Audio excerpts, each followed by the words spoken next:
Bienvenue dans ce nouveau numéro de Lève-toi et brille.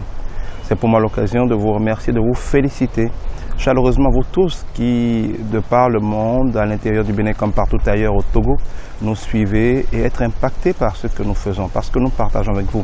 Vous êtes nombreux à nous contacter, à nous écrire et à nous dire à quel point ces messages inspirés de la parole de Dieu, mais de manière terre à terre pour vous aider à lever et briller, vous impactent.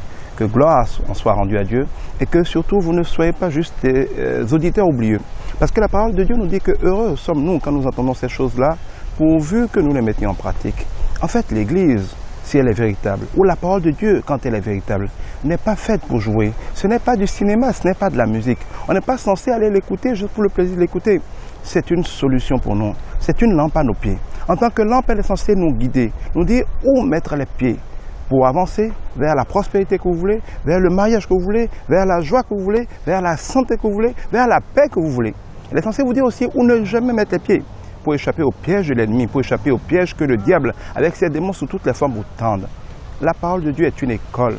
C'est une épée à double tranchant. C'est-à-dire que quelle que soit la manière dont la manœuvre, elle doit être capable d'opérer les situations de votre vie pour en extraire ce qui est pourri, pour en extraire ce qui est gangréné, afin de vous donner la joie. Il est vrai que comme toute épée, comme tout bistouri, quand il opère, cela peut créer de la douleur. Mais cette douleur n'est que passager. C'est une douleur qui délivre. La parole de Dieu est l'expression même de l'amour de Dieu. C'est la révélation de ce que Dieu a conçu pour vous délivrer.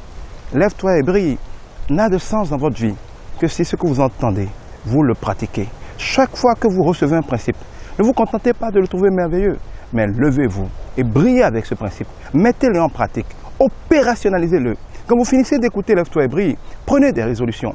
Qu'est-ce qui doit changer dans votre vie? Qu'est-ce que vous devez réévaluer dans votre vie? Qu'est-ce que vous devez ajuster dans votre vie?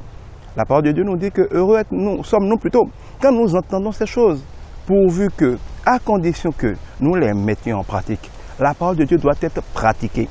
Dieu dira à Josué, Josué c'est celui qui va entrer le peuple de Dieu dans la terre promise, parce qu'ils ont quitté l'esclavage de l'Égypte, comme vous êtes en train de quitter au nom de Jésus, l'esclavage de tous vos problèmes. Mais ils n'ont pas été directement à Jéricho. Ils ont d'abord traversé le désert. Nous aurons l'occasion d'en parler sur Lève-toi et brille. C'est dans le désert, Dieu va leur faire franchir un certain nombre d'étapes qui vont être indispensables pour les rendre capables d'entrer dans la joie de Jéricho. Dans le désert, ils survivaient. Dans le désert, ils mangeaient juste ce qu'il faut. Ils buvaient juste ce qu'il faut. Ils n'étaient pas malades, ils étaient en bonne santé. Mais ils n'étaient pas dans le pays où coule le lait et le miel. Et Moïse, qui les a sortis d'Égypte, n'a pas été capable de rentrer à Jéricho. Parce que lui aussi n'y est pas rentré d'ailleurs. Et des 2 millions de personnes qui sont sorties d'Égypte, tous sont morts, sauf 2, Josué et Caleb. Il n'y a que Josué et Caleb, avec une nouvelle génération, leurs descendants, qui est finalement rentré à Jéricho. Mais pour qu'ils rentrent à Jéricho, il y a un certain nombre de choses à comprendre. L'une des seules choses importantes, c'est ce que Dieu dira à Josué. 1. Fortifie-toi et prends courage. La vie n'est pas faite pour les lâches, pour les crétins, pour les paresseux, pour les gens qui sont tout le temps en train de se plaindre. Se plaindre n'apportera jamais rien. Il t'en sera toujours fait selon ta foi. Si tu te plains à longueur de journée, si tu es tout le temps en train de maugréer, si tu es tout le temps en train d'en vouloir à tout le monde, tu n'iras nulle part. Dieu ne siège pas sur les complaintes de son peuple. C'est le diable qui siège dans les complaintes. Parce que chaque fois que tu te plains, tu dis au diable bravo. Tu fais la publicité pour les yeux de Satan. Tu racontes aux gens les exploits de Satan dans ta vie. Mais quand tu loues Dieu, tu dis aux gens que Dieu est puissant. Si tu loues Dieu, Dieu sera là. Si tu loues le diable en racontant tes problèmes, le diable sera là.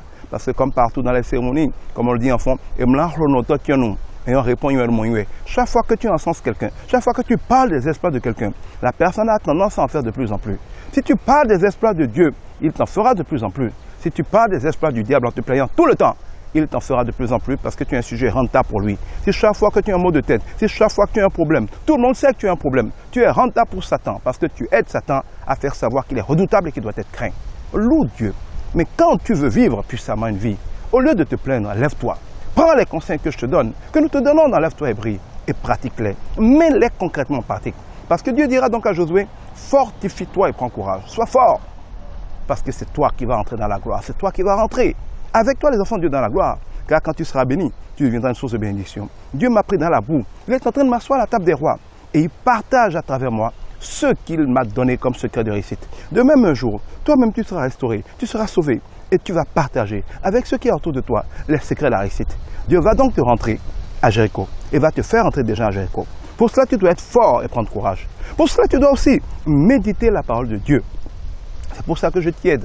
Comme tu n'ouvres pas souvent ta Bible, ou pas assez, je t'aide en te partageant de manière terre à terre la parole de Dieu. Une fois la parole de Dieu méditée, il faut la pratiquer. c'est comme un cours à l'école, c'est comme une formule, c'est comme une technique. Elle n'a de sens que si elle est pratiquée. Il faut la pratiquer et il faut la parler. Face aux circonstances de la vie, il faut parler comme Dieu a dit de parler. Quand tu as des problèmes dans ta vie, par exemple une montagne de dettes, Dieu dit que si tu dis à la montagne de bouger, de se jeter dans la mer, et si tu ne doutes pas en ton cœur que cela se produira, cela se produira.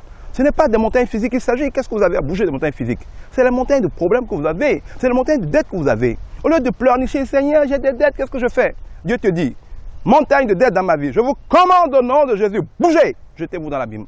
C'est comme ça que j'ai effacé mes dettes. Il n'y a même pas 2 ans, j'avais 150 millions de dettes. Je les ai bougées en leur disant tous les soirs, je vous commande, vous montagnes de dettes de ma vie, de bouger. Et ils ont bougé. C'est pareil pour tes problèmes de couple. Chaque fois que tu as une montagne de problèmes dans un domaine, obéis à Jésus. Commande-lui au nom de Jésus. Bien sûr, si tu es né de nouveau, parce que si tu n'es pas né de nouveau, tu n'as pas le compteur, tu peux pas utiliser le nom de Jésus. Si tu es né de nouveau, commande à la montagne qui est dans ta vie de bouger, elle bougera. C'est cela la parole de Dieu. Ça doit se pratiquer. Si tu la pratiques, si tu la parles, tu verras des exploits. Tu feras des exploits, tu seras un exploit. Que Dieu te bénisse.